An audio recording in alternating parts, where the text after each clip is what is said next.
malades du coronavirus pris en charge par l'armée. Certains ont quitté ce matin l'hôpital de Mulhouse, l'un des plus en tension, submergé par le nombre de malades.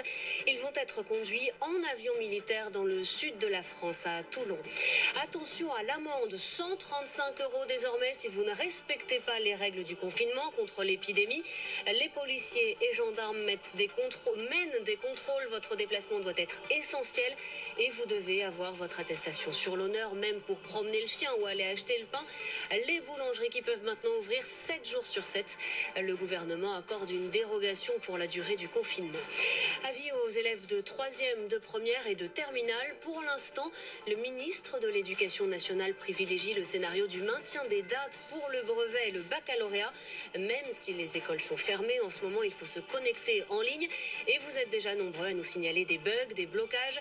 Jean-Michel Blanquer admet qu'il y a des trous dans la raquette. Invité de France Info tout à l'heure, il affirme également n'avoir jamais entendu Agnès Buzyn demander le report des élections municipales.